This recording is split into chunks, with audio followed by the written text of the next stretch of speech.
Hello बच्चों, good morning. आज हम लोग देखेंगे प्रतिरोधों का संयोजन, है ना।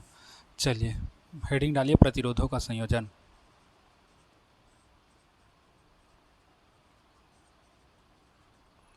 इसको कहते हैं combination of resistance. Combination of क्या कहते हैं? रेजिस्टेंस कहते हैं। ठीक, तो ये होता है हम लोग का प्रतिरोधों का संयोजन। मैं प्रतिरोध को पूरा क्लियर कर रहा हूँ ना, उसके बाद फिर हम लोग आगे बढ़ेंगे। प्रतिरोध जब तक क्लियर नहीं होगा तब तक हम लोग आगे नहीं बढ़ेंगे, क्योंकि बीच में कार्बन कोड है। कार्बन कोड को पढ़ाऊंगा, उसके बाद प्रतिरोध पढ़ाऊंगा तो दिक्कत जाएगा। तो हम लोग क्या करेंगे, प्रतिरोधों का संयोजन को पहले क्लियर करेंगे, उसके बाद हम लोग चलेंगे कहाँ, कार्बन कोड वगैरह में। ठीक, तो हेडिंग डालो प्रतिरोधों का संयोजन। अब देखो, दो प्रकार से प्रतिरोधों का संयोजन होता है। जब हम लोग लैब में कुछ एक्सपेरिमेंट करते हैं तो प्रतिरोध हमको क्या देता है, दिया रहते हैं प्रतिरोध, रेजिस्टेंस, है ना। कभी हम लोग को जो रेजिस्टेंस दिया रहता है उससे ज़्यादा का ज़रूरत पड़ता है और कभी उससे कम का ज़रूरत पड़ता है। तो हम लोग क्या करते हैं, उस कंडीशन में दो स्थिति निर्मित करते हैं। जैसे संधारित्र में था हम लोग का सेम प्रोसेस। ठीक, तो दो विधि है हमारे पास प्रतिरोधों के संयोजन की। पहला है हम लोग का श्रेणी क्रम संयोजन। श्रेणी क्रम संयोजन, ठीक, जिसको हम लोग कहते हैं सीरीज कॉम्बिनेशन।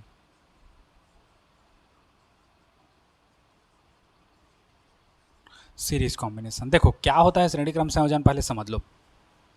श्रेणी क्रम संयोजन, समांतर क्रम संयोजन दो ठो होता है। तो हम लोग क्या करेंगे, इसमें केवल और केवल इसमें न्यूमेरिकल ही आता है हम लोग का, उससे ज़्यादा और कुछ नहीं आता।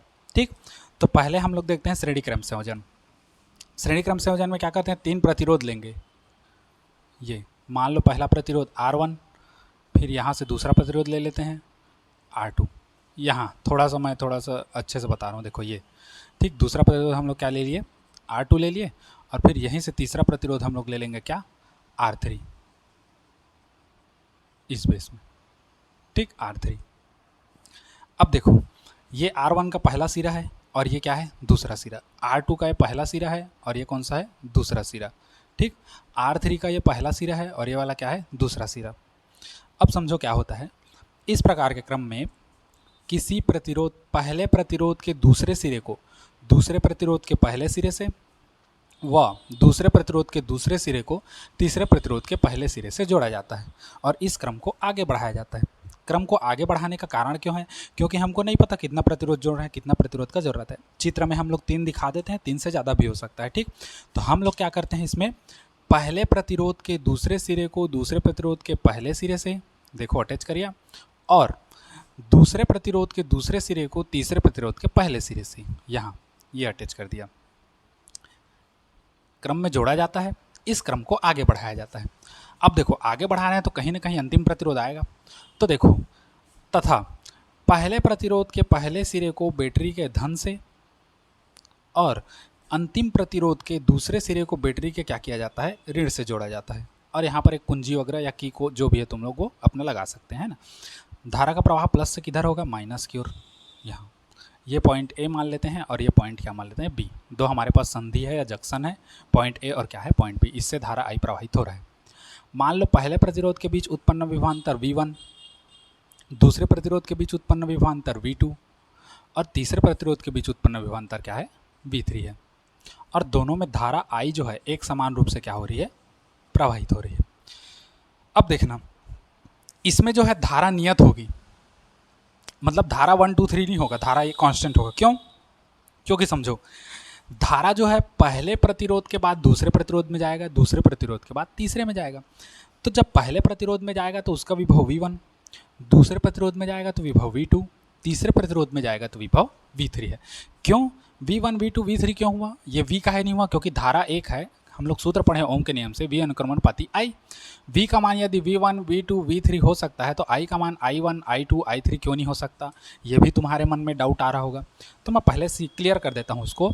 जब धारा देखो, विभव कब बदलता है, जब एक से दूसरे में हो।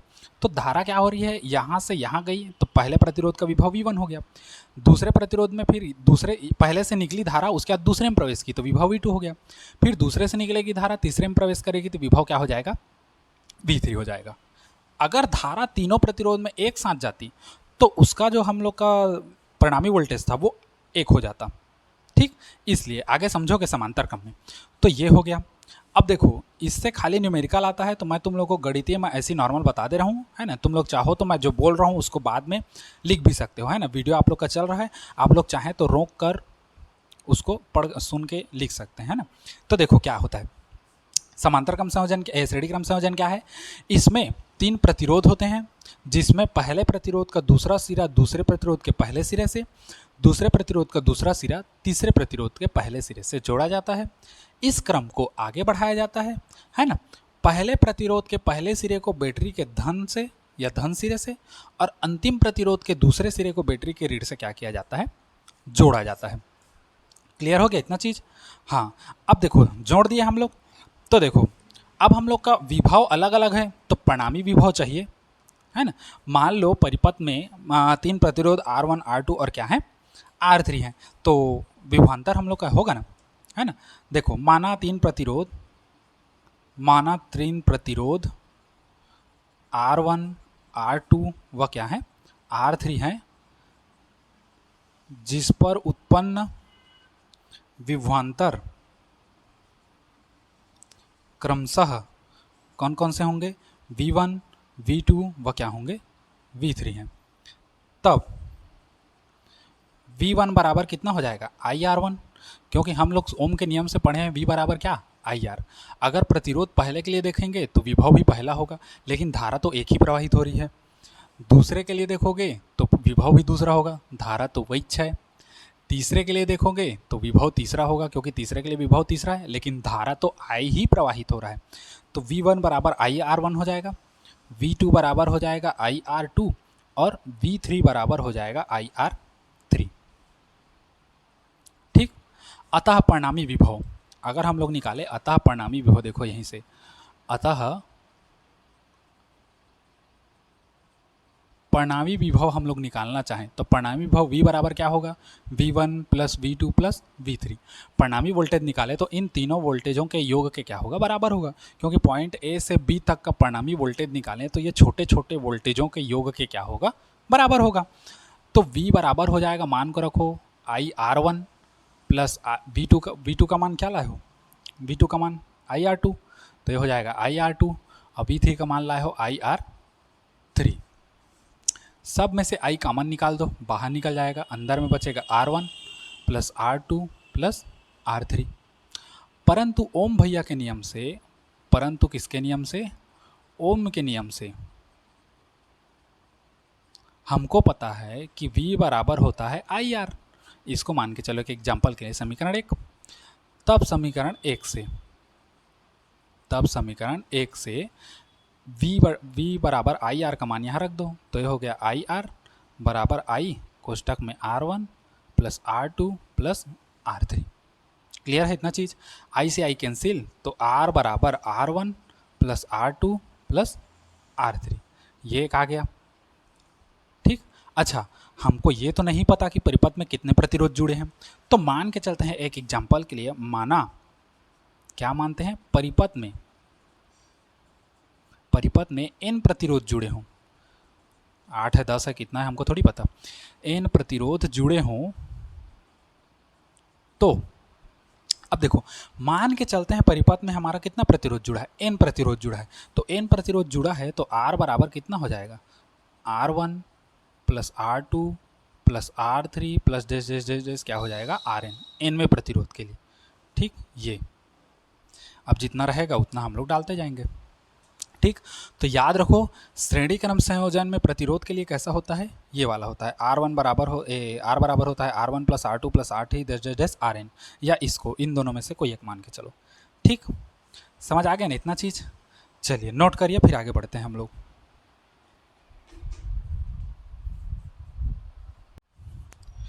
हो गया, चलिए अब आगे देखते हैं। अब देखते हैं समांतर क्रम संयोजन।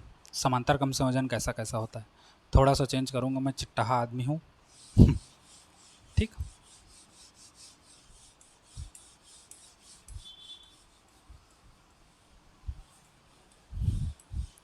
हेडिंग डालो, चलो समांतर क्रम संयोजन। हाँ सरल है, कठिन नहीं है। अगला हेडिंग डालो समांतर क्रम संयोजन। दूसरा समांतर क्रम संयोजन, जिसको हम लोग पैरेलल कॉम्बिनेशन कहते हैं। ठीक, समांतर क्रम संयोजन। समांतर क्रम संयोजन में क्या होता है, एक या एक से अधिक कितना भी प्रतिरोध ले लेते हैं हम लोग। देखो मैं लेके दिखा रहा हूँ। मान लो पहला प्रतिरोध ये है R1, R1, ये दूसरा प्रतिरोध है R2, और ये तीसरा प्रतिरोध है। तीन प्रतिरोध है, तीन हो या कितने हो, तो हम लोग क्या कहते हैं, प्रत्येक प्रतिरोध के पहले सिरे को, ये पहला पॉइंट है, प्रत्येक प्रतिरोध के पहले सिरे को एक बिंदु से व प्रत्येक प्रतिरोध के दूसरे सिरे को दूसरे बिंदु से जोड़ देते हैं। मान लो इस पॉइंट को मान लेते हैं हम लोग A और इस पॉइंट को मान लेते हैं क्या, B। तो इस प्रकार के संयोजन में प्रत्येक परिपथ के पहले प्रतिरोध को, प्रत्येक प्रतिरोध के पहले सिरे को एक बिंदु से व प्रत्येक प्रतिरोध के दूसरे सिरे को, ये दूसरा सिरा है, उसको एक बिंदु से जोड़ते हैं। ठीक, पहले बिंदु का संबंध हम लोग बैटरी के धन आवेश से करते हैं और दूसरे बिंदु का संबंध बैटरी के किससे करते हैं, ऋण आवेश से करते हैं, और बीच में हम लोग कुंडी लगा देते हैं यहाँ पर। ठीक, ये बैटरी है। अब धारा का प्रवाह कैसा होगा, धारा का प्रवाह यहाँ से होगा I, ये I, और ये हो गया I1, और ये हो गया I2, और ये हो गया I3। तीन भागों में बटेगा। कक्षा 10वीं में पढ़े थे किरचॉफ के नियम में, संधि में प्रवेश करने वाली धाराएं, बाहर जाने वाली धाराएं, पढ़े हो ना, सेम है ना। तो 10वीं में नहीं पढ़े होगे तो आगे पढ़ लोगे इसको। अब यहाँ पर से है तो यहाँ पर तो जंक्शन है, तीन ठो रास्ता है उसके पास, तो धारा तीनों में जाएगी। तो I1 तीन भागों में बढ़ गई, I1, I2 और I3। ये भी धारा इधर से ऐसे गई, I1, I2, I3, और यहाँ कंबाइन होके I हो गया, ये I, ये I, ये I, और ये गई I नहीं गई। ठीक, तो ये हो गया हम लोग का। तो समांतर क्रम संयोजन में मैं बता रहा हूँ कैसे कैसे करते हैं, शब्दों को समझना, तुम लोग नोट करोगे तो नोट कर लेना। इस प्रकार के संयोजन में प्रत्येक प्रतिरोध के, इस प्रकार के संयोजन में प्रत्येक प्रतिरोध के पहले सिरे को एक बिंदु से व प्रत्येक प्रतिरोध के दूसरे सिरे को दूसरे बिंदु से जोड़ देते हैं। पहले सिरे का संबंध बैटरी के धन से और दूसरे सिरे का संबंध बैटरी के किससे होता है, ऋण से होता है।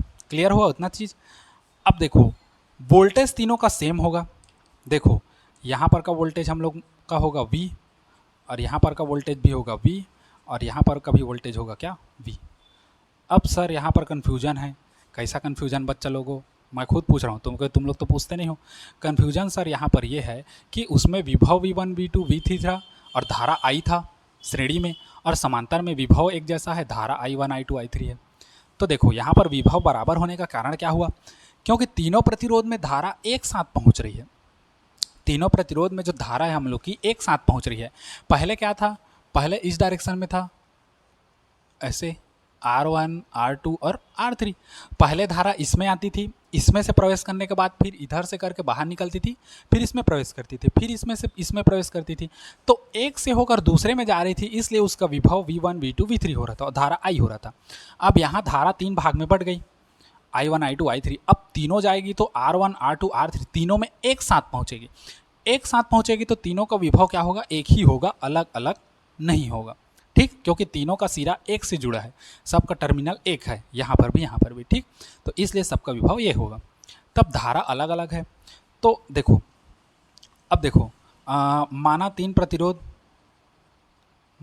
प्रतिरोध कौन कौन से, R1, R2 व R3 हैं, जिनका विभव क्या है, V है।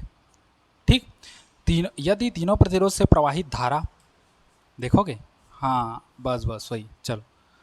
तब R1 से प्रवाहित धारा, प्रतिरोध R1 से प्रवाहित धारा कौन कौन सी होगी, तो देखो R1 से प्रवाहित धारा कौन कौन सी होगी, हाँ उसी चीज़ को समझना है। R1 से हम लोग की प्रवाहित धारा कौन कौन सी होगी, तो R1 से प्रवाहित धारा होगी I1, देखो ये I1 है धारा। R2 से प्रवाहित धारा I2 और R3 से प्रवाहित धारा I3। तो हम लोग के पास सूत्र था V बराबर IR, IR था ना, I का मान निकालोगे तो क्या हो जाएगा, V बटे R। तो R1 से प्रवाहित धारा I1, है ना। विभव V जो का त्यों रहेगा और प्रतिरोध क्या हो जाएगा R1। R1 से लिए अब R2 से प्रवाहित धारा निकालोगे तो I2 होगा, प्रतिरोध जो विभव जो का त्यों प्रतिरोध हो जाएगा R2। उसी तरह R3 से प्रवाहित धारा हो जाएगा I3, विभव जो का त्यों और प्रतिरोध R3 होगा। अब हम लोग निकालेंगे परिणामी धारा या कुल धारा कह सकते हो इसी को हिंदी में, कुल धारा। तो कुल धारा I जो निकालोगे ये होगा I1 plus I2 plus I3 के बराबर, तीनों धाराओं का योग मुख्य धारा के बराबर होगा। ठीक, तो I बराबर हो जाएगा, I1 का मान रख दो कितना, V/R1, यहाँ से I2 का मान रखोगे V/R2, I3 का मान रखोगे V/R3 होगा। अब देखो सब में से वोल्टेज बाहर निकल जाएगा, विभव अंदर में बचेगा 1/R1 plus 1/R2 plus 1/R3। परंतु ओम भैया का नियम फिर आएगा, परंतु ओम के नियम से। अब ओम भैया क्या कहते हैं, ओम भैया कहते हैं कि I का जो मान होता है वो V/R के बराबर होता है। इसको मानते हैं समीकरण 1। तब समीकरण 1 से ये I के जगह में कर दोगे V/R बराबर हो जाएगा V, यहाँ हो जाएगा 1/R1 plus 1/R2 plus 1/R3 होगा। V से V कैंसिल हो जाएगा तो हमारे पास बचेगा 1/R बराबर हो जाएगा 1/R1 plus 1/R2 plus 1/R3। ये हो गया। अब फिर वही सिस्टम, हाँ, यदि परिपथ में n प्रतिरोध जुड़े हों, परिपथ में n प्रतिरोध जुड़े हों तो क्या होगा, तो 1/R बराबर हो जाएगा 1/R1 plus 1/R2 plus 1/R3 dash dash dash 1/Rn, plus में कर देना प्लस। ये समझे इतना? चलिए इतना नोट करिए, फिर उसके बाद इसमें कुछ क्वेश्चन है उसको देखेंगे, है ना। चलिए नोट करिए इसको, फिर आगे बढ़ते हैं।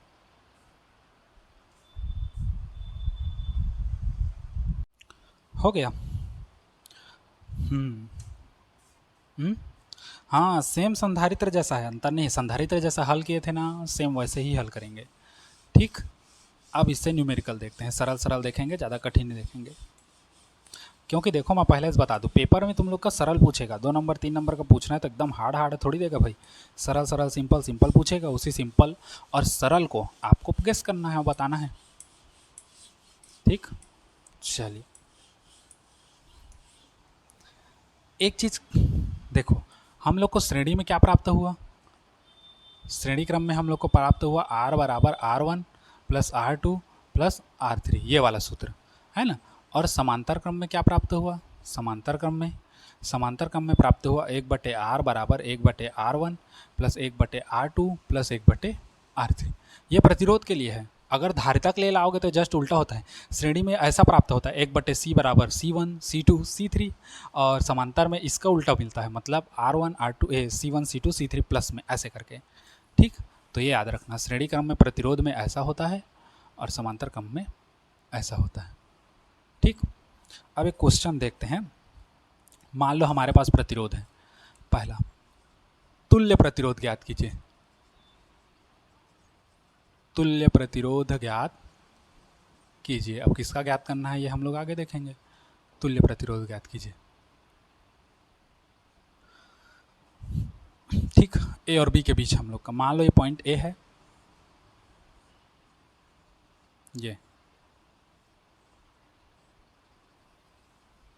ये हो गया पॉइंट बी। तुल्य प्रतिरोध ज्ञात कीजिए, है ना। मान लो यहाँ पर दे दिया है 2 ओम और यहाँ पर भी दे दिया है 2 ओम और यहाँ पर दे दिया है 3 ओम, ये ओम का चिन्ह है। तुल्य प्रतिरोध ज्ञात करते हैं। मान लेते हैं इसको R1, इसको मान लेते हैं R2 और इसको मान लेते हैं R3। ठीक, ये 2 ओम है। कभी भी बनाने का तरीका देखो, धारा को यहाँ से प्रवाहित करके देखो, माइंड में अपना, पेपर में मत करना ऐसे ऐसे, धारा को प्रवाहित करके देखो। तो अगर ए से बी तक डायरेक्ट पहुँच जाता है तो सही है, और नहीं पहुँचता तो जहाँ पर गड़बड़ रहेगा वहीं। अब देखो ए से बी में धारा डायरेक्ट पहुँचेगा नहीं, क्योंकि यहाँ आएगा धारा 2 भाग में बटेगा, ऐसे करके इधर जाएगा। तो 2 भाग में बट रहा है, मतलब इन दोनों को पहले हल करना पड़ेगा। ये दोनों को हल करोगे कैसे क्रम में है, समांतर। इन दोनों को हल करोगे तो इनका एक रिजल्टेंट बनेगा जो इसके साथ कैसा हो जाएगा, श्रेणी क्रम में। ठीक, देखो माना R1 बराबर 2 ओम, R2 बराबर 2 ओम और R3 बराबर 3 ओम है। ठीक, तब पहले तो R1 व R2 किस क्रम में है, समांतर क्रम में, समांतर क्रम में है। तब इसका जो रिजल्टेंट निकलेगा 1/r' मान के चलते हैं, जो 1/r1 प्लस 1/r2 के बराबर होगा। क्यों? क्योंकि ये दोनों कैसे क्रम में है, समांतर। समांतर में बटा वाला फॉर्मेट चलता है, तो बटा वाला फॉर्मेट हो गया। तो 1/r' बराबर 1/r1 का मान कितना है, 1/2 और प्लस r2 का मान कितना है, 1/2। तो 1/r' बराबर, अब देखो लघुत्तम सघुत्तम लेके पंचायती करोगे उससे अच्छा सीधा करो। आधा और आधा कितना हो गया, 1 ओम। अब देखो इसी को पलटो, 1/r' है तो खाली r' निकालोगे, इसको पलटोगे तो ये भी पलटेगा, तो r' बराबर 1/1 ओम हो जाएगा। मतलब सीधा सीधा r' का मान 1 ओम ही रहेगा। 1 लिखो या 1/1 लिखो, आएगा तो वही। अब देखो, अब ये बना कैसा, ये दोनों, तो ये हम लोग का पॉइंटेज A था, इन दोनों का एक हम लोग लाए हैं परिणामी कितना, R। तो ये हो गया r' जो कितना है, 1 ओम है, और इधर ये कितना है, R3, ये हम लोग का 3 ओम, और ये पॉइंटेज B। अब r' और R3, अब देखो r' व R3 किस क्रम में है, किस क्रम में है, r' व R3 श्रेणी क्रम में। देखो श्रेणी क्रम में है, तब कैसा होगा, इनका जो परिणामी निकालोगे, रिजल्टेंट निकालोगे, वो R निकलेगा, तो ये हो जाएगा r' प्लस R3। ऐसा क्यों हुआ, क्यों ऐसा हुआ इस कंडीशन में, श्रेणी में। तो देखो R बराबर r' कितना लाए हो, 1 ओम, और R3 कितना लाए हो, 3 ओम। तो R बराबर कितना हो जाएगा, 4 ओम। ठीक, चलिए इसको नोट करिए, फिर आगे बढ़ते हैं।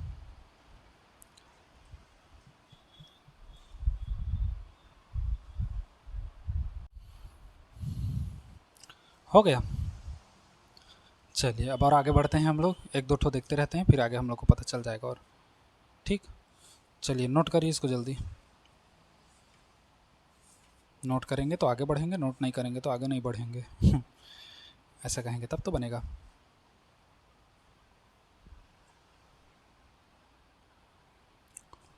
अच्छा, इसी को घुमा के दे देता है, देखो कैसे घुमा के देगा।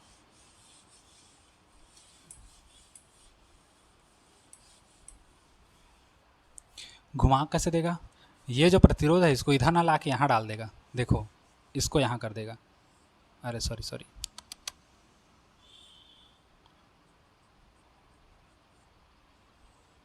ये, और इसको यहाँ डाल देगा A, और ये हो गया B। अब ज्ञात कीजिए बोलेगा, ये R3 हो गया और हम लोग का ये 3 ओम हो गया। फिर प्रोसेस करोगे भाई, ये दोनों समांतर क्रम में है, इन दोनों को हल करोगे समांतर क्रम को, इन दोनों का एक परिणामी निकलेगा जो इसके साथ फिर समांतर क्रम में होगा, फिर उसका फाइनल हल होगा। जैसे देखो ये जो लाए थे वही है, देखो R1 व R2 कैसे क्रम में है, समांतर, तो इसका निकलेगा 1/r' जो होगा 1/r1 प्लस 1/r2। समांतर में बटा क्यों होता है, यहाँ से होता है। ठीक, अब मान को रखेंगे तो 1/r' बराबर हो जाएगा 1/2 धन 1/2, पहले जितना लाए थे उतना ही, तो आधा आधा पूरा, तो 1/r' बराबर हो जाएगा पूरा 1। तो r' बराबर भी कितना हो जाएगा, 1 ही ओम होगा, क्योंकि 1/1 मतलब 1 है ना। अब इसका एक रिजल्टेंट आ गया, मतलब हम लोग का ये हो गया A, और ये आ गया इसका रिजल्टेंट, ये इन दोनों का रिजल्टेंट एक आ गया r' जो है 1 ओम के बराबर है ना, और यहाँ पर R3 कितना है, R3 हम लोग का 3 ओम के बराबर, और ये हम लोग का B। अब ये दोनों फिर श्रेणी क्रम समांतर क्रम में है, मतलब r' व R3 फिर कैसे हैं, समांतर क्रम में। तो इसको हल कैसे करोगे, हल बड़ा सिंपल करोगे, 1/r, अब ये रिजल्टेंट निकलेगा हम लोग का फाइनल, तो 1/r' प्लस 1/r3, मान को रखो, r' का मान कितना रखोगे, 1 ओम, तो 1/1 रख दिए, प्लस 1/R3 का मान कितना रखोगे, 3 ओम, 3 ओम, तो हो गया 3। ठीक, तो ये हो गया 1/R बराबर 1 + 1/3 हो गया। तो 1/R बराबर लघुत्तम लोगे, लघुत्तम पूरे का 3 आएगा, तिर्यक गुणा कर दो, 3 एक कम 3 और धन 1 का 1, तो 1/R बराबर 3 और 1 4/3 है ना। तो R बराबर कितना हो जाएगा, 3/4। जब इसको पलट रहे हो तो ये भी पलटेगा, तो R बराबर हो गया 3/4 ओम। या तो ये ले सकते हो या दशमलव में ला सकते हो। R बराबर कितना ओम, तो 3 को भाग दे दो 4 से, 4 शून्यम शून्य, 3 बचा, दशमलव डालोगे 1 0 बढ़ जाएगा, 4 सत्ते 28, कट गया, 2 बचा, 2 बचा ना। अब दशमलव फिर 1 0 बढ़ जाएगा, 4 पंचे 20, तो आएगा 0.75। ये हो गया आंसर। ठीक, चलिए नोट कीजिए इसको, फिर आगे बढ़ते हैं।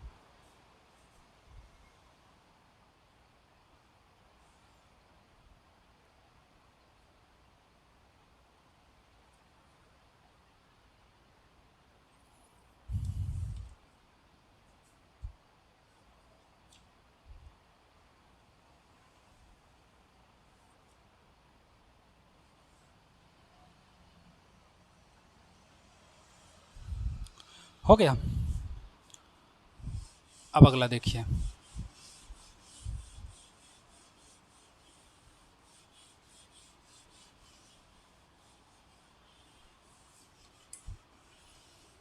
अब इसको मिटा रहा हूँ।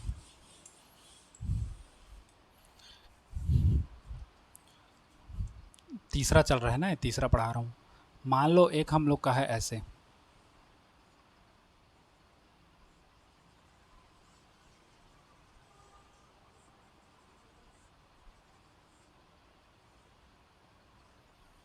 बी, ये 2 ओम है, ये भी 2 ओम है, और ये 3 ओम है, और ये कितना है, 3 ओम है ना। इसका तुल्य धारिता ज्ञात करना है, तो हम लोग मान के चलते हैं इसको R1, इसको R2, इसको R3 और इसको R4। तुम लोग किसी को भी R1 R2 मान सकते हो, उससे मतलब नहीं है। अब देखो, इसमें एक चीज़ समझना, ये मत सोचना, देखो इसमें ये मत सोचना कि ये दोनों हम लोग का समांतर क्रम में है और ये दोनों समांतर क्रम में है। अगर इन दोनों को समांतर क्रम में हल करोगे तो इसके साथ ये अटैच है जो श्रेणी क्रम में है, इसके साथ ये अटैच है जो श्रेणी क्रम में है। तो पहले हम लोग क्या करेंगे, इन दोनों का हल करके एक लाएंगे, इन दोनों का हल करके एक लाएंगे, तो दोनों का जो एक एक आएगा वो समांतर हो जाएगा, उसका वो होगा। ठीक, चलो तो हम लोग लिखते हैं अब R1 व R2 कैसे क्रम में है, श्रेणी क्रम में। तो हम लोग का R डैश जो निकलेगा वो निकलेगा R1 + R2 के बराबर, श्रेणी में हम लोग का सीधा चलता है ऐसे।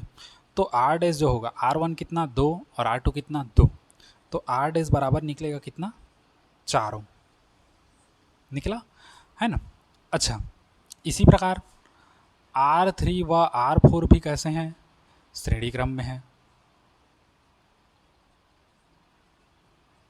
अब R3 R4 श्रेणी क्रम में है तो R डबल डैश निकाल दो, क्योंकि डैश एक ठो निकाल चुके हो। तो R डबल डैश बराबर हो जाएगा R3 + R4, तो R डबल डैश बराबर हो जाएगा 3 धन 3, तो R डबल डैश का मान कितना होगा, 3 और 3 6। अच्छा, 6 क्या है, ओम। ठीक बच्चा लोग, समझे इतना चीज़। अब देखो कैसा सीरीज कैसा हो गया, अब ये देखो सीरीज हो गया R4, इन दोनों का कंबाइन एक हो गया, इन दोनों का कंबाइन एक हो गया, जिसको हम लोग नाम दिए R डैश, जो हो गया हम लोग का 4 ओम। इन दोनों का कंबाइन भी एक हो गया, है ना, जिसको हम लोग नाम दिए R डबल डैश, जो कितना हो गया, 6 ओम। तो ये हो गया 6 ओम। ये हम लोग का पॉइंट ए है और ये पॉइंट क्या है, बी। अब इन दोनों का निकालना है। अब ये दोनों कैसे हैं, हाँ समांतर क्रम में है, तो समांतर क्रम का निकाल दो। अब R डैश व R डबल डैश कैसे क्रम में है, समांतर क्रम में है, तो उसका परिणामी कैसे निकलेगा, तो 1/R निकलेगा। अब रिजल्टेंट एक फाइनल आएगा, तो 1/R डैश व 1/R डबल डैश। ठीक, ऐसे प्लस में रहेगा जी, वह कहता हूँ। 1/R बराबर 1/R डैश का मान रखोगे कितना, 4, और 1/R डबल डैश का मान कितना रखोगे, 6। तो 1/r बराबर हो जाएगा ये। अब देखो दोनों का लघुत्तम कितना आएगा, 24 है ना, क्योंकि 4 छिक का 24 और 6 चौक 24। या सीधा सीधा करो तिर्यक गुणा, इसका इसके साथ कर दो 6 कम 6, इसका इसके साथ कर दो 4 कम 4, और इन दोनों का आपस में नीचे कर दो तो 6 चौक 24। तो 1/r बराबर हो जाएगा 6 4 10 बटे कितना 24। आगे हल कर दो, 1/r बराबर 10 बटे कितना है 24 है, तो 1/r बराबर कितना हो जाएगा, किससे कटेगा, 2 से कट जाएगा, 2 पंचे 10, 2 एक कम 2, 2 दूने 4, 5/12 ओम। ठीक, या जमा के लिखोगे इसको तो r बराबर, अच्छा ये नहीं होगा ना, रुको, ये नहीं होगा, ये नहीं होगा, इसको पलटो तो r बराबर ये भी पलट जाएगा 12/5 ओम। अब ओम को मत पलट देना 1/ओम करके, जो हो जैसा बुद्धि मत लगाना। ठीक, तो ये हो गया 12/5 ओम। या तो ये हो सकता है, या दशमलव में लाओगे तो r बराबर 12/5 को हल कर दो, तो 12 को भाग देना है 5 से, 5 दूने 10, कट गया 2 बचा, दशमलव डाले 1 0 बढ़ा, और 5 चौक 20, तो ये हो गया 2.4 ओम। ठीक, ये हो गया। ठीक, तो ऐसी बना के देखना छोटा छोटा। आज के लिए इतना ही, कल हम लोग कार्बन कोड वगैरह को देखेंगे और फिर आगे बढ़ेंगे। ठीक, इसको नोट करिए, आज के लिए इतना ही। गुड बाय, टेक केयर और सायोनारा। चलिए नोट करिए इसको।